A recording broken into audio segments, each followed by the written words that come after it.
6 o'clock by me. So can you now start a live stream?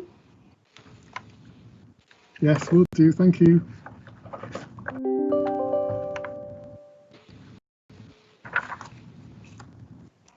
Okay. Good evening, everyone, and welcome to this meeting of North Tyneside Council's Cabinet, which is the 4th virtual Cabinet meeting following the introduction of regulations to allow remote meetings in the light of the current coronavirus pandemic. My name is Norma Redfern, and I'm the elected Mayor of North Tyneside, and I will be chairing this meeting. I would like to inform everyone that this meeting is being live streamed on the Council YouTube channel to enable the public to observe the proceedings, and I welcome anyone who is watching. Before we move on to the agenda, I thought it would be appropriate to say something about the recent local restrictions we've all been asked to obey. I know all of my Cabinet colleagues understand well that to lead is to decide. And of course, that means we often have to take very difficult decisions. Last week, the COVID-19 infections rates across North East began to climb, and in some places, they were climbing at an alarming speed. Listening carefully to our public health professionals, it became apparent that if we did not act, measures would be imposed on this North East. Last Monday, 8 leaders and mayors, we met and we decided to act on behalf of our communities. In doing so, we approached the Secretary of State for Health and Social Care for support in applying some local restrictions, and of course for control and resources to make those restrictions work. Everything we have spoken about in the last week has been about protecting our recovery. All of our residents have tried hard to get back to some sort of normal life. Our teams and schools have worked their socks off to welcome children and young people back into education, which was extremely important. Our brilliant businesses have battled back and found ways to serve their customers. But some people, just some people, and a few of our businesses have taken risks. They've taken risks with our health, and we can see the disease spreading through our communities and up the age range. Because lots of the transmission is happening in our homes, we've asked people not to visit each other. Because lots of the transmission was happening late at night in some bars and between venues and taxi ranks and takeaways, we've asked them to close earlier. Because we've seen some specific risks associated with informal sport, we've asked that we focus on safe exercise. I can assure you, none of these decisions have been taken lightly. And there are aspects of the regulations agreed by government where local authorities across the country are asking them to think again. For example, informal childcare is really important to lots of our families, and we need a way to make this work. But we have taken these decisions to try and protect vulnerable people, to keep our businesses open, and keep our children in school. I realize, of course, that it's tough and it can be confusing. I've asked the officer team and our partners to try and make sure they take everything aside, that they support people and businesses that are doing the right thing, educate those who are not, and where people and businesses take risks with everyone's help, we use our full range of powers to protect our community. I'm aware, and I think we all know, we want things to get better. But for now, this is going to take all of us to look after each other. So thank you. I would like to make it clear, of course, that today we did have some good news, because initially we asked to have our carers, our grandmothers and our informal carers, to be exempt from these restrictions so they could continue to look after our children and allow their parents to go to work. But unfortunately, when we were told what was going to happen, we weren't given that sort of license to allow that to happen. But today, after lots of lobbying from us, your leaders, and of course our MPs, they have had a U-turn, and I'm really pleased that now those people who are carrying out informal childcare are exempt from restrictions. So that's one, amongst all the difficult things, that was some good news that we got today. I would like to make it clear to those who are participating in the meeting and explain how we intend to conduct this meeting. In order to check who was in the meeting, I would like to ask everyone present to confirm their attendance at the meeting. First of all, I will call out the names of each of the cabinet members, and after I call your name, please turn on your microphone and camera and introduce yourself, stating your portfolio area. Councillor Bruce Pickard, who was the Deputy Mayor. Hello, thank you. As the Deputy Mayor, my main portfolio areas are inward investment, business support and regeneration. Councillor Gary Bell. Good evening, Madam Mayor. Councillor Gary Bell, Adult Social Care. And we've got apologies from Councillor Carol Burgess, who was the Cabinet Member for Community Safety and Engagement. Councillor Steve Cox. Good evening, Madam Mayor. I'm Councillor Steve Cox. I'm the Council's Cabinet Member for Housing. Councillor Sarah Day. Good evening, Madam Mayor. Sarah Day, Cabinet Member for Culture, Leisure and Sport. Councillor Peter Early. Good evening, Madam Mayor. I'm Peter Early, Cabinet Member for Children, Young People and Learning. Councillor Ray Glindon.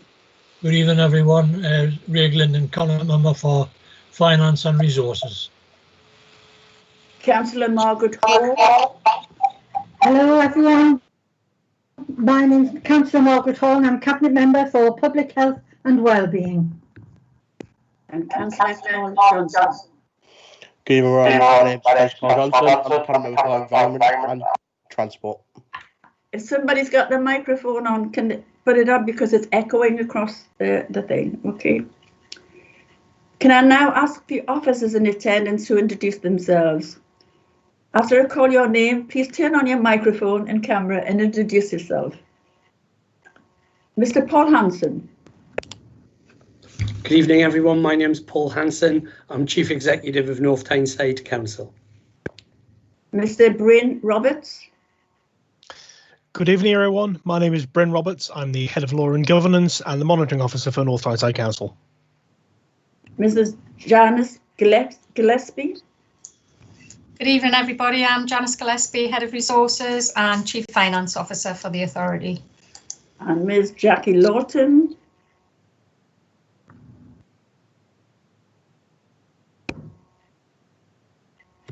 Hi, sorry, it's Vicky Nixon. I'm here in place of Jackie Lawton tonight. Thank you. And Mr. John Sparks. Good evening, I'm John Sparks. I'm Head of Regeneration and Economic Development.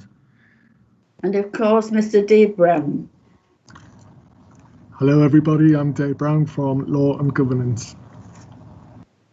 Can I now ask the young Mayor and our partners who are in attendance to introduce themselves? After I call your name, please turn on your microphone and camera and introduce yourself. Susie McKenzie. Good evening, everyone. I'm Susie McKenzie and I'm the young Mayor of North Tyneside. Robin Fry. Madam Mayor, we'll have apologies from Robin Fry. Thank you, Dave. Miles Walton. Good evening. Yes, I'm Miles Walton from the North Tyneside Business Forum, also the North Shields Business Chamber. Thank you. Janice Hutton.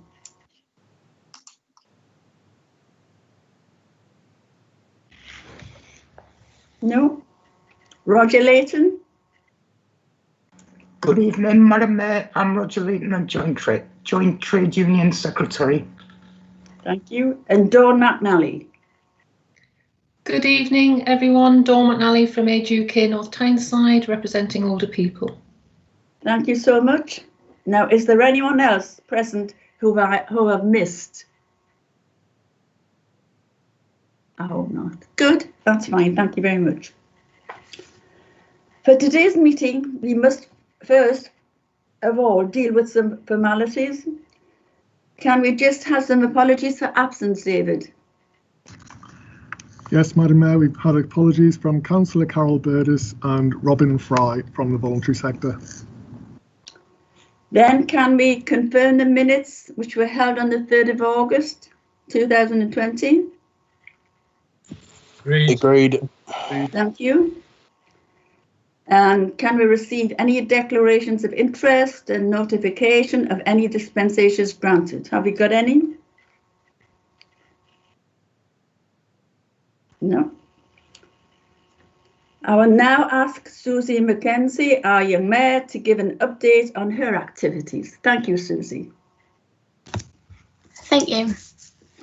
Hello, everyone. I hope you're all keeping well and have had a good summer break. The young people's mental health wristbands and Z cards that I told you about at the last cabinet meeting have gone into schools and colleges in the borough to be given out to pupils. These are for students aged 11 to 18 years who are in school years 7 to 13.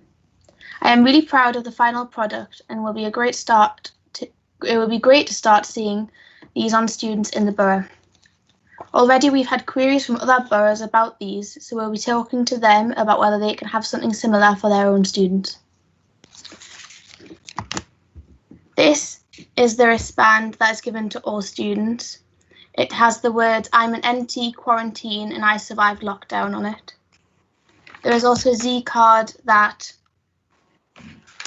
accompanies that, which folds out and has a lot of helplines on it and a message from me, and contains activities for young people to do who are struggling with their mental health. I have been invited to be part of the Young People's Wellbeing Partnership Board, which is great because they are currently working on improving the wellbeing support in school for students. And as you know, my own pledge is to create better support in schools for mental health issues and work on improving and promoting positive mental health and wellbeing. I'm really pleased to be able to hear firsthand about the great work that's happening in the borough to influence decisions by giving a young person's perspective. You will remember that the last meeting I told you about the International Youth Mayor Association that I've become a part of. At the last meeting of the association, we have agreed to have a rolling elected chair for the monthly meetings and an elected secretary. Along with another Youth Mayor, Jacob, I have recently been chosen to design and create the International Youth Mayor Association website. The group are looking to include the American youth mayors, but this may be a separate meeting due to the time zone difference. It all feels very exciting getting to hear the work and priorities of young people across the world. Youth Counsellor and Life Crime Ambassador Abigail and I attended the Safer North Tyneside Partnership Board meeting. We found it very interesting to have an insight into the different elements of the partners' work and the collaboration with North Tyneside Council. Abigail was very pleased to be invited by our elected mayor to be part of our new BAME group.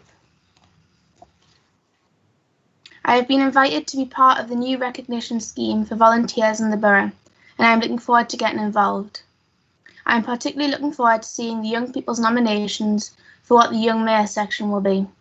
I think it is a great time to start a scheme like this, as we've seen so many examples of good work being done across North Tyneside. I also think my section will be great at showing the positive things that young people are involved in and combating some of the negative media that surrounds young people. I attended the North East Protect Our Future and E-Convention, which member of UK Youth Parliament Abby had planned and hosted. There was a great attendance from our Youth Council members and other young people from around the North East region. We attended virtual workshops looking at transport, food waste, fast fashion and single-use plastics. We all found it very interesting, and there were some really good ideas that could be put into action by us all. At the last Climate Emergency Board meeting, Abby was very pleased she was able to give a summary of the major concerns and possible solutions to some of the areas that were looked at in the workshop. Adults were very positive in their response, and another meeting is being arranged with Abby and the Sustainable Environment team. Abby has also been taking part in the Act Now Leadership Programme, which is run by the British Youth Council in partnership with Greenpeace.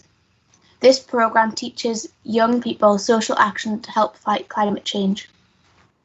Abby was chosen by the British Youth Council to be a part of the speaker session organised by Greenpeace. This question and answer session about the environment had experts and celebrities on the panel. I want to take this time to congratulate Abby on her work so far, that she has been selected to represent young people in the country on climate change and the all-party parliamentary group. Another great example of young people doing great things, as well as Abby's passion and dedication to the cause. NHS North Tyneside CCG visited the Youth Council meeting to give a Livy app demonstration. It was explained that a partnership has been set up with doctors' surgeries in North Tyneside. If you have the Livy app, you can organise doctor's appointments very quickly and efficiently. This would enable the patient to have a video call with the doctor, and you would get a reminder in advance of the call. Thank you. Thank you very much. I think that was extremely interesting, and I just want to say a big thank you to you and your colleagues, because Susie, you're just making sure that the voice of the young people is being heard right across North Tyneside on some very, very important issues. And I just want to thank you and your colleagues very much, and pass on a special thank you for Abby for being chosen to do the work she's doing. Fantastic. Has anyone got any questions for Abby, for Susie rather? Any comments for Susie? Anyway, thank you very much. And you will pass, oh, sorry, yes. I'm just going to say that the wristband and the Z card seem like a fantastic innovation, and I'm sure they'll be a great help to young people in schools. We've all been concerned about the effects of the long lockdown on young people, and now they're returning back into education. Any bit of support and help we can give is great. So that's fantastic work, and I'm not surprised that other boroughs are looking at the innovation that you've designed and created. So thank you. We have definitely got some amazing young people in North Tyneside, haven't we? Steve Cox, you wanted to come in. Yes, thank you, Madam Mayor. It's just to reinforce that point and just to congratulate Susie and our colleagues on the work they've done. It's remarkable the spread of things from immediate action today on mental health and the bans, all the way through working internationally and then working for the brighter future of young people in the borough in general. I think they deserve a lot of congratulations, and I just wish to pass that on. Thank you. Thank you very much, Councillor Cox. And you got those messages, did you, Susie? Well done, well done. Now then, I just want to sort of let you know that the agenda papers contain 6 reports requiring decisions at this meeting. And I will take each of the reports in turn in the order they appear on the agenda, which has been published on the Council's website. For each of the reports, I will ask the relevant Cabinet member to introduce them. I will then ask members if they have any questions, and will then ask members if they have any comments. And then, of course, I will certainly ask the members to approve the recommendations contained in the report.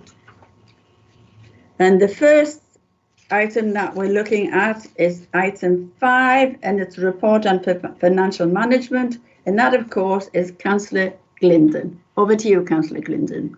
Thank you, Mayor. I'm pleased to present to Cabinet the second budget monitoring report for the current financial year, which reflects the forecast financial position to the 31st of July 2020. We all know that budget monitoring is vitally important. Although this report focuses on the first 4 months of the financial year, it builds in known pressures, mitigating actions to give an estimate of our financial position at the end of March next year. The report has been prepared on a prudent basis, as you would expect. It is crucial that the Cabinet acknowledge the financial pressures being faced. For example, we do not take into account any savings in management actions until we are sure that they have been realised in practice. Like all local authorities, North Tyneside Council has felt the impact of the ongoing COVID-19 pandemic, and as such this report contains considerations to the financial impact the pandemic will have on the authority. Due to the level of uncertainty of how service delivery will continue to be impacted by COVID-19, this report is an early view and is expected it will change over the coming months as the response to the recovery continue. Like all authorities, North Tyneside has seen a clear financial impact as a result of the pandemic, and current indications are that COVID-19 funding received to date does not cover all the anticipated costs of loss of income. Discussions are ongoing at both local and national level around the financial residual pressures expected as a result of COVID-19.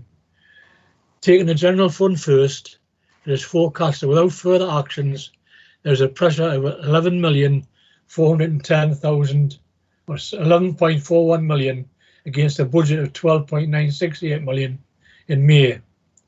Within this figure is 10.629 million in pressure resulting from COVID-19, which was 12.06 million in May, and pressure of 781,000 can be considered as a pressure from normal activity.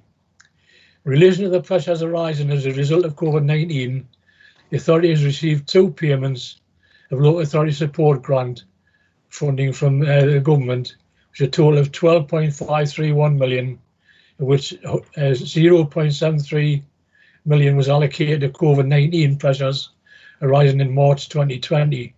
Additional tranche of 1.77 million was allocated to North Tyneside in July. The remaining 13.575 million is to be used to mitigate the total COVID-19 forecast with a cost of 27.59 million, along with grants for the test and trace, which was 1.40 million, and infection control of 2.205 million, leaving the total 10.629 million gap included in the overall forecast pressure. Services have already begun to work to identify options to manage the in-year pressures of £781,000 to ensure the delivery of efficiency saving targets and once again deliver a balanced position at the end of the year. In terms of school, the total planned deficit for 2020-21 is 6.689 million. Cabinet will be aware that the authority has been working with schools for a number of years as regard to a long-term strategic issue of surplus secondary places and associated financial pressures which continue to be compounded by rising employment costs.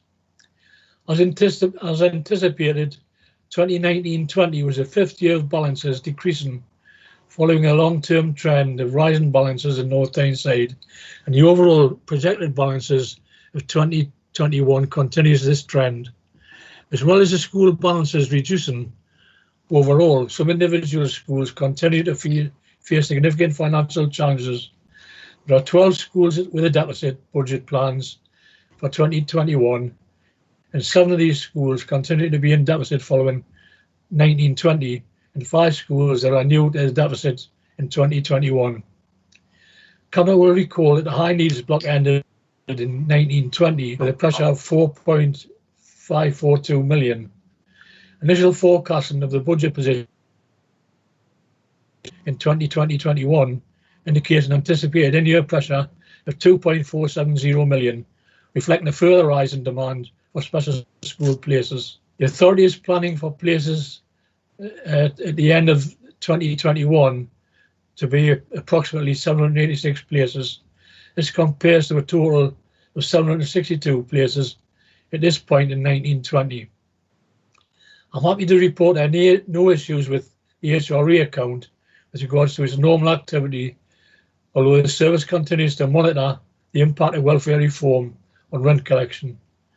The service has, however, identified a potential of 1.916 million for COVID-19 related costs. Moving on to the investment plan, details are included in the annex of the projects to be delivered this year. And officers have already carried out a detailed review of the plan, resulting in a proposed level of reprogramming of just under 1.6 million and variations of just under 2.9 million. Cabinet are therefore advised to approve the recommendations of the report. These are set out in section 1.2 of the Cabinet report. Thank you. Thank you, Councillor. Thank you, Councillor Clinton. There's an echo there. I don't know who's got the mic on. Can I ask members if they've got any questions?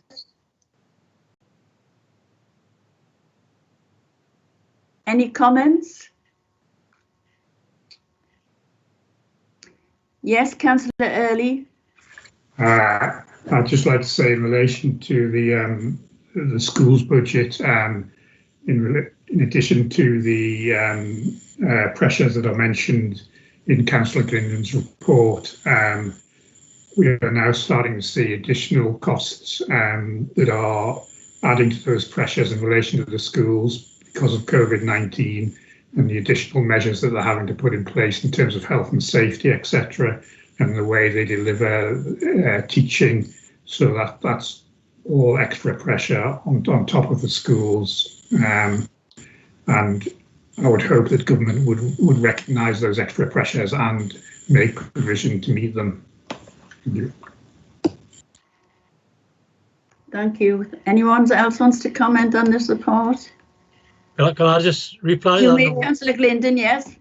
Yeah, we are actually starting to hold budget clinics with the departments, so these sort of things can be picked up there, and we'll have a good look at see how we can help them sort them out. Thanks very much, Ray. Thanks. Thank you. Can I just thank Councillor Glendon and his finance staff for the hard work? To be quite honest, it certainly can't be easy. I think the decisions and choices they make are extremely difficult, but I know you'll continue to do the best for the residents here. So thank you all. Can we agree this report then? Agreed. Agreed. Thank you very much. The next report is Councillor Pickard, and it's the Poverty Intervention Fund. Okay, thank you, Mayor. I'm very pleased to bring this report to Cabinet. The report sets out the proposals for our new £1 million Poverty Intervention Fund. Cabinet agreed the overarching policy and objectives for the fund in June. These are to help to alleviate the impacts of poverty on families and individuals across North Tyneside by providing support to those who need it. Since then, we have been working through a cross-party steering group and with key external stakeholders to determine the best way to use the fund. Back in February, when we were setting the council budget for 2021, which included this new fund, we knew that by targeting help to alleviate the impacts of living in poverty, we would have a key difference to the lives of the poorest people living in the borough. Of course, with the impact of the pandemic, we now know that this is in need more than ever before. This report is the first phase of our intervention and we will use this to evaluate our programme and discuss other initiatives with the cross-party working group for future interventions. The report proposes that the fund is used on 4 different initiatives. Each one has been based on evidence need across the borough and is targeted to alleviate the impacts of poverty on the 3 groups we know are most affected. That is children, older people and families with children. For children, we know that the key impact that living in poverty can have on their experience at school and linked to that on their mental health. Currently, there are 5,641 children in the borough who are entitled to free school meals due to low income. We know that for these children, life in school can be more difficult than for their peers. They can feel stigmatised and discriminated by not being able to have access to the same things that the children from better families have. Often this can be linked to the lower rates of attendance and attainment, which of course has a long-lasting impact on their opportunities as they grow older. The report proposes that the Poverty Intervention Fund is used to deliver a borough-wide approach to poverty-proofing the school day. In essence, this means that each school, its parents and its pupils are supported to develop ways in which families can be financially supported and the stigma can be reduced. Where this has already been done in some of our schools, it has been incredibly successful. This approach would give the opportunity for all of our children who are living in poverty.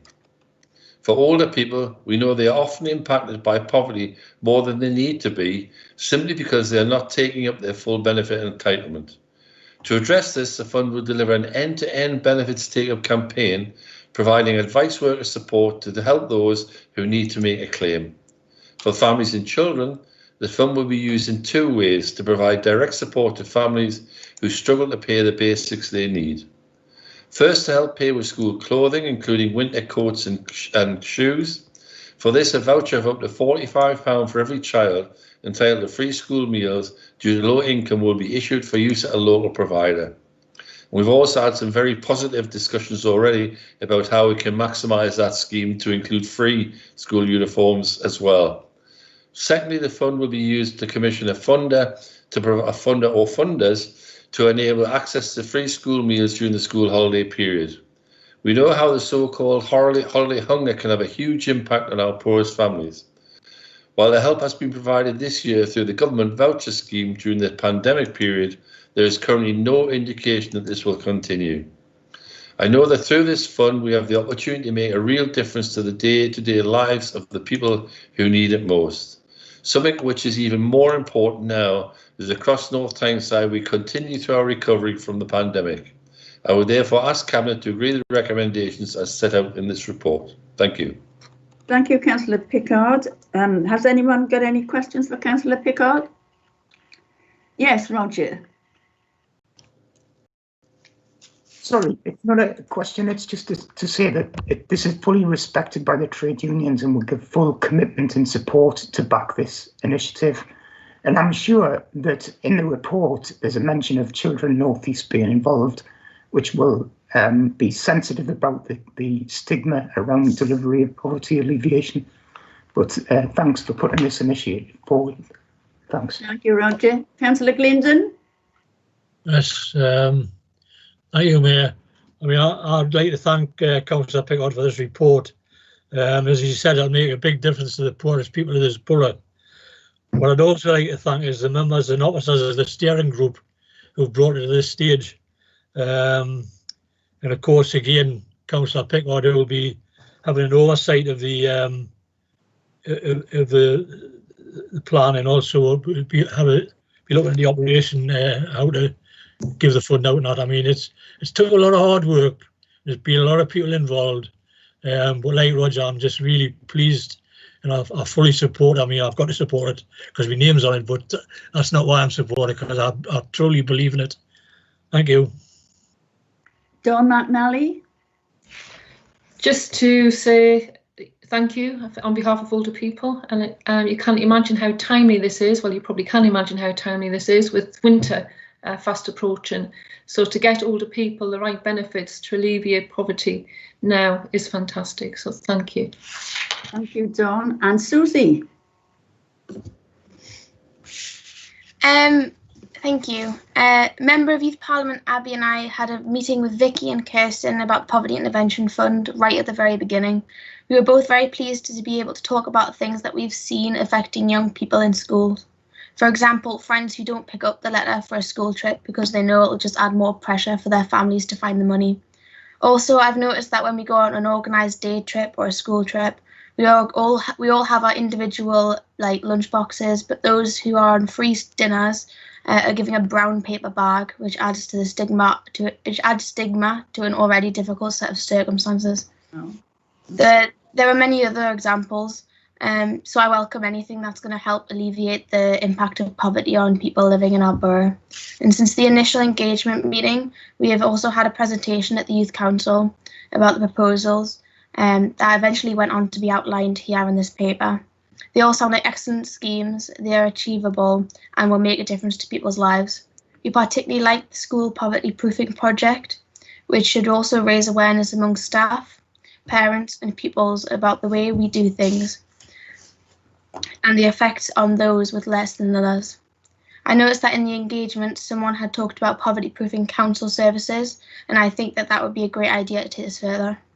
I would like to thank the Mayor, Deputy Mayor, members and officers who have been involved in creating this fund. It's a fantastic example of how the impact of poverty on people's lives can be alleviated, and I very much welcome the recommendations. Thank you. Susie, I just would like to say well done. That's just a prime example to all of us why it's important to have your voices heard, to be quite honest, because you can tell us how it really is, to be quite honest. So well done to you and your colleagues, smashing. Thank you. And now on Councillor Gary Bell.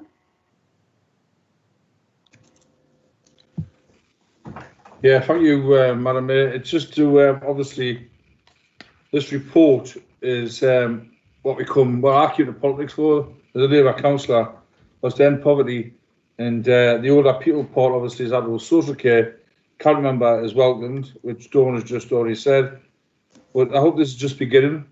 It just shows a vision of this council under your leadership, and if anyone is involved, and to in a report where it says we're going to look after children, make sure the stigma of poverty is taken away. We're going to get a winter coat and shoes. It's just unbelievable. Thank you. Yeah, thank you. Is anyone else? Well, I would just like, Peter. Thanks. Yeah, I'd just like to endorse everything that everybody else has already said, but particularly the measures with regard to children and families with children. I guess, as we all know, child poverty has been on the increase and has been growing not just in our borough but across the northeast.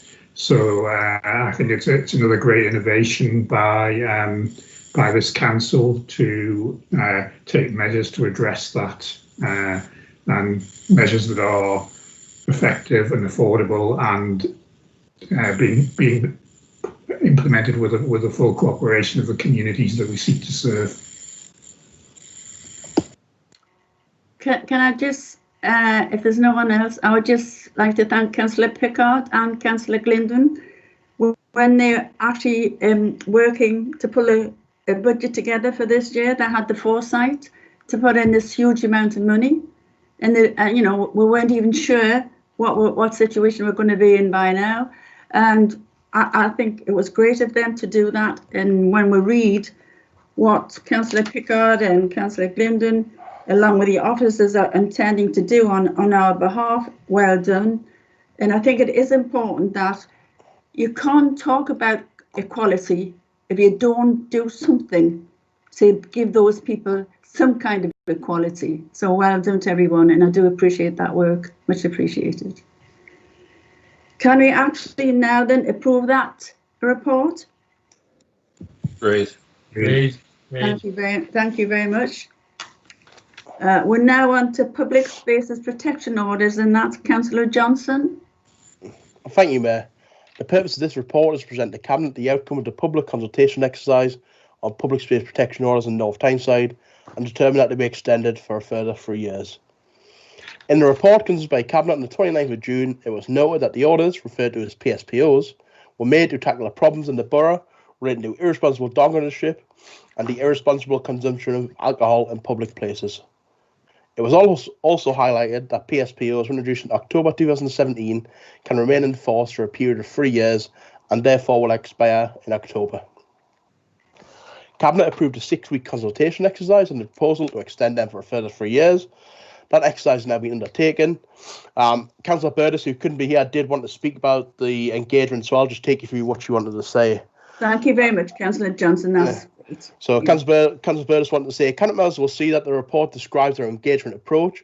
It had to be conducted in a covered, secure way, but at the same time engage as widely as possible with what the people on the matter that affects everyone in the borough. An engagement plan was finalised to enable us to do this prior to public consultation, taking place between Tuesday the 14th of July and Monday the 24th of August, the agreed period of 6 weeks. Over 180 responses were received, which included more than 250 individual comments, in addition to answers being given to the specific questions asked. Furthermore, our monitor officer picked up strong participation from those with protected characteristics under the equality legislation. This, along with encouraging response rate, was really pleasing to note. Overall, residents provided a huge support to the proposal to extend the PSPOs. Tackling environmental crime is a key priority included within our community safety strategy, which was endorsed by the council early last year. That's what Councillor Burtis wanted to say. And back to me, as you have said, the public support to extend PSPOs is huge. Indeed, when you look at the figures, it can be described as overwhelming. Given the outcome, coupled with the other available evidence, Cabinet can be reasonably satisfied, as required by laws, that extending the PSPOs is currently in place is currently necessary to prevent occurrence or reoccurrence of the nuisance activities identified within them. Although our consultation focused on extended or not, we have been carefully considering the general comments made too.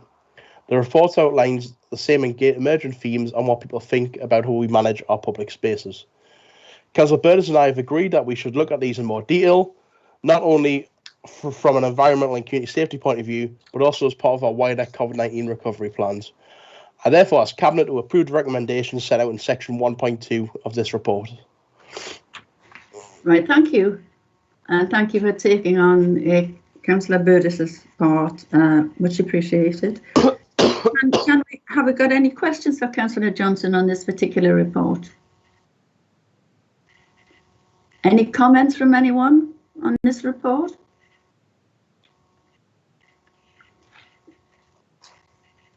No? Well, therefore, can we agree this report then? Agreed. Thank you. We're now on to an ambition for North Tyneside, and that's Councillor Pickard. Okay, thank you, Mayor. The regeneration of the borough is a priority for the council and is a key stand of the North Tyneside plan. This report provides the Cabinet with an update on the delivery of the council's ambitions for North Tyneside, which was agreed by Cabinet in 2018 as a framework for the regeneration of the borough. The report sets out what has been achieved over the last 18 months, what is currently planned, and what will happen next. Moreover, there's an allocation in the council's budget of £2 million per annum for the next 5 years to support the delivery of our ambitions. In addition to delivering schemes, this budget commitment will also act as a match funding when seeking external funding. In the southwest of the borough, we've continued to build on our earlier achievements. We are currently in the process of disposing of the Swan Hunter site following the marketing of the site in 2019. This will enable new investment in the site to create new jobs, helping to support the local economy. Building on the success of the first phase of the Centre for Innovation, the authority has completed the second phase of the scheme, which has brought forward some 10,000 square feet of commercial floor space, which is targeted towards businesses in the offshore energy sectors. We are also refining our plans for Segedunum, and following the completion of initial study, we are now developing a 15-year master plan and investment programme which will underpin future business planning and will help to grow the visitor offer. We're also improving the housing offer in Wallsend, with properties being converted and refurbished in Charlotte Street following their acquisition from a landlord. We continue to support Wallsend Town Centre and are working with the landowners and the healthcare providers to provide new facilities. Other activities have seen work commence on the renovation and repurposing of the key buildings, such as the GB Memorial Hospital, the Buddle, and working with private sector partners. These assets will provide new businesses and leisure opportunities, creating jobs and contributing to the growth of the local economy. In the northwest, we have been active delivering schemes which have seen a new flood defences at Killingworth Lake, investment in Forest Hall Shopping Centre, a new 3G pitch at Killingworth Young People's Club, as well as a new cycling and bus infrastructure. Looking ahead, we will build on our investment at Killingworth Lake and will broaden the visitor offer by investing to develop additional new facilities, including a health and fitness trail and multi-use games area. We're also proposing to invest in the Wagonways, which will celebrate the history and heritage of these much valued routes, which are of the borough-wide significance. This will see investment in the fabric of the routes, improving the user experience, promoting health and well-being, as well as supporting sustainable travel patterns. In the northwest of the borough, we've continued our investment, bringing forward high-quality family housing at the High Point site, as well as Empress Point, which complements the council's investment at the Spanish City. We have also invested in our seafront infrastructure at St Mary's Island and the Southern Promenade. The next phase of our investment will see improvements works to the Northern Promenade, with initial activity in 2021 focused around the Rendezvous Cafe. Future phases will see the resurfacing of the northern section of the promenade and improvements to the footpath network leading to St Mary's Island. We shall also be looking at the possibility of further investment into the Churchill playing fields, building on our recent investment in the existing facilities and the running track. We will also develop plans to invest in St Mary's Island to enhance the visitors offer. In the long term, we seek to improve public transport infrastructure, including a metro extension to the Cobalt Business Park and investing in transport infrastructure within the Whitley Bay Town Centre. Turning to the southeast, our new housing at Northumberland Square is nearing completion and will see 28 new family homes in the heart of North Shields Town Centre. We have also acquired adjacent properties and are currently refining plans to bring these forward for housing. We have also acquired the former offices at Unicorn House and are currently finalising our plans to redevelop this for family housing. As previously reported to Cabinet, we have secured Heritage Action Zone funding to deliver improvements to Howard Street Conservation Area. This will see improvements to properties and the public realm, with the first meeting of the steering group was held in July. We have also launched the North Shields Town Centre and Fish Quay Master Plan, which was presented to Cabinet in August and is currently subject to a consultation exercise with residents, businesses and other stakeholders. The Master Plan proposed improvements to key gateways into the town and proposed new bus station integrated with the existing metro station, as well as other improvements to the highway network and public realm to improve the appearance of the town and enhance the visitor experience. Other interventions will see new housing identified for the former Tyne Brand site and Unicorn House, which was acquired by the authority in 2020. In addition to plan proposals, the development of a cultural quarter focused around Howard Street and Savile Street Junction, including the Exchange and other key buildings. To conclude, the plan is also about our people who are central to our success. Just as this programme is designed to be for all of North Tyneside, it is also designed for all of the people of North Tyneside, wherever they live. Many of the projects that have been delivered and will be delivered are shaped with that in mind. I would therefore ask colleagues to note the content of the report with particular reference to the Council's financial commitment of £3.6 million to support the delivery of schemes, together with £39 million of external funding that has been identified already. I would ask that the colleagues note the progress made to date in delivering our ambitions for North Tyneside, together with the projects to be delivered in 2021 and beyond. Thank you very much. Okay, thank you very much, Councillor Pickard. Has anybody got any questions for Councillor Casler? Comments? Somebody? Miles. Yes, thank you, Madam Mayor. I really just wanted to say how impressed we are. Hang on, Miles. Can you turn off your microphone, because we can't hear Miles properly? Right, Miles. Right. I'll try again. Shall I? No, that's it. Yes. Yeah, I just wanted to say that we're very impressed with the plans, the master plan for North Shields and the Fish Quay, and we're currently in the process of taking soundings from really quite a wide range of businesses in the area, and we'll be passing on our findings to John Sparks and his team over the next 2 or 3 weeks. Thank you very much, Miles. That's much appreciated. Anyone else? Yes, Does anyone else want to comment?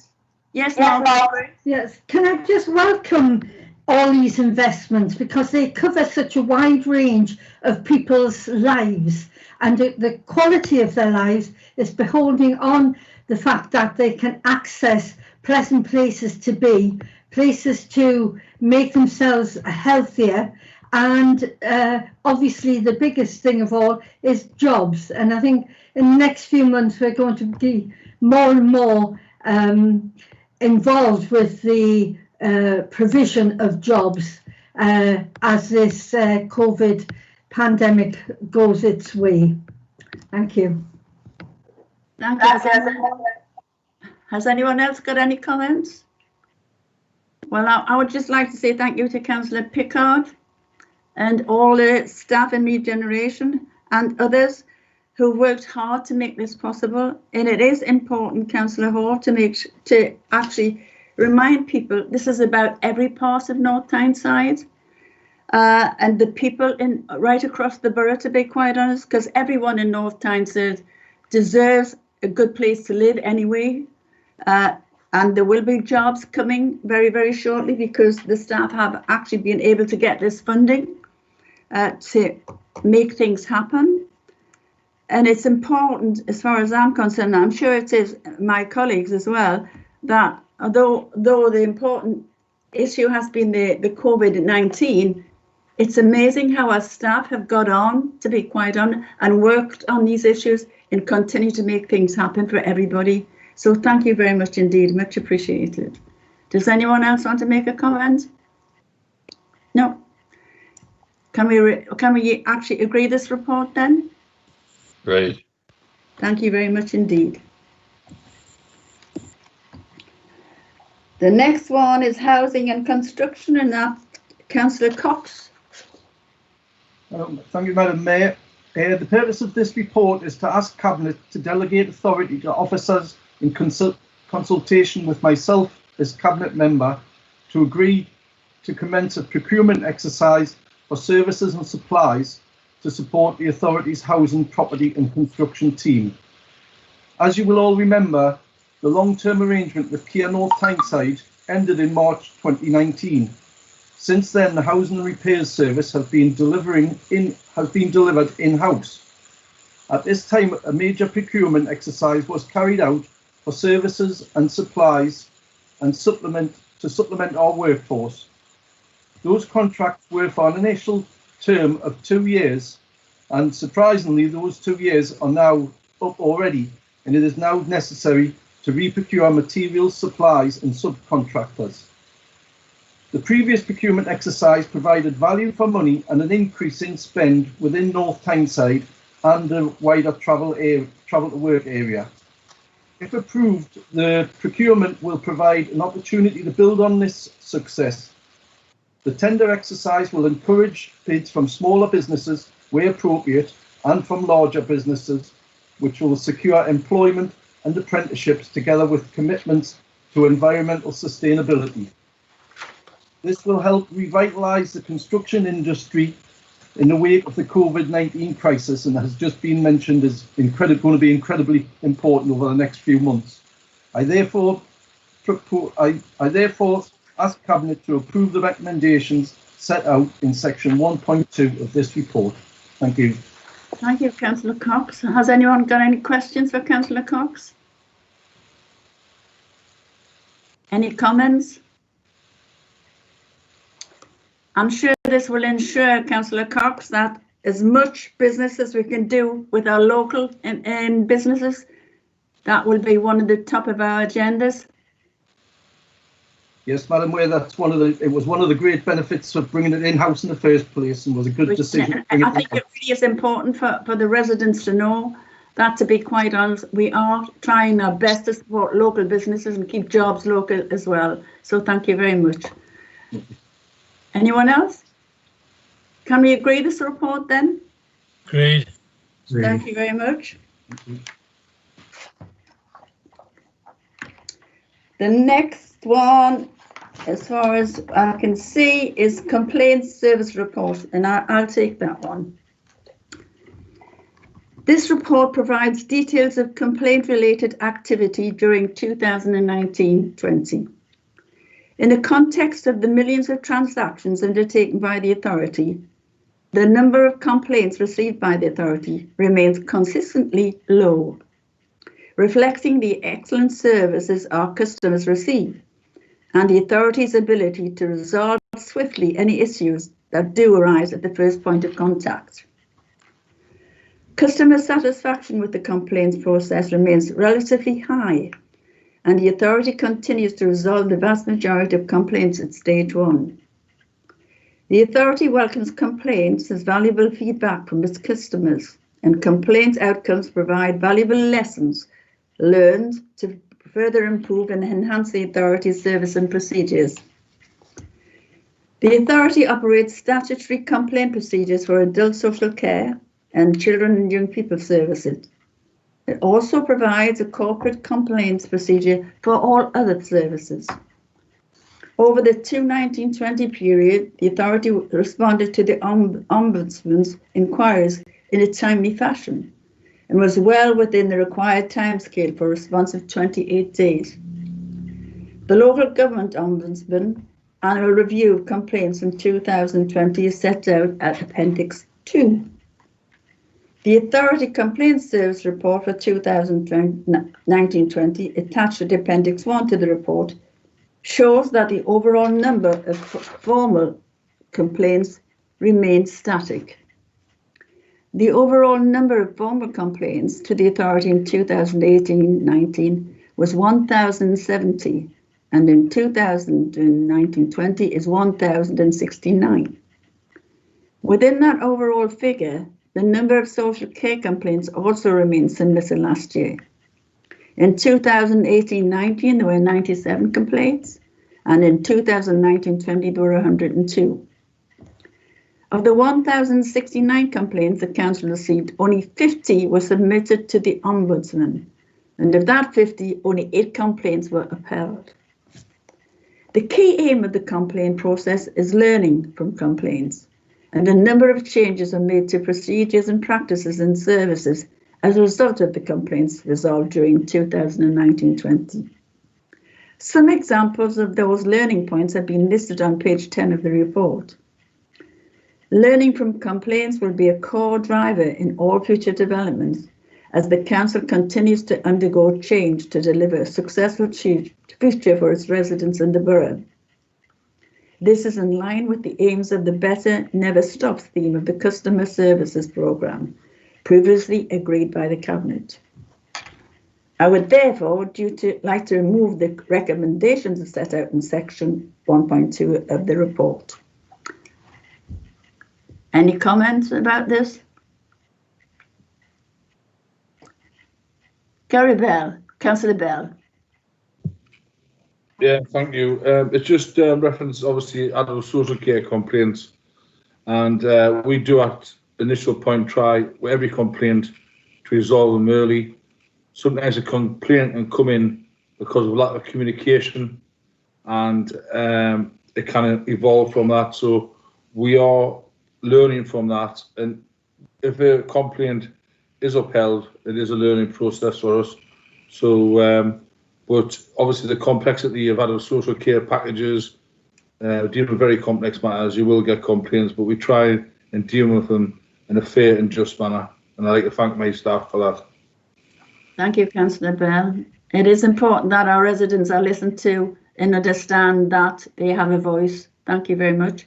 Anyone else? Can we agree that report then? Agreed. Thank you very much. Well, I would like to thank you all for attendance and any members of the public watching on the live stream. The next Cabinet meeting will take place at 6 o'clock on Monday the 19th of October 2020, and details will be posted on the Council website in due course. But do remember, it is important to wash your hands, cover your face, and maintain that distance.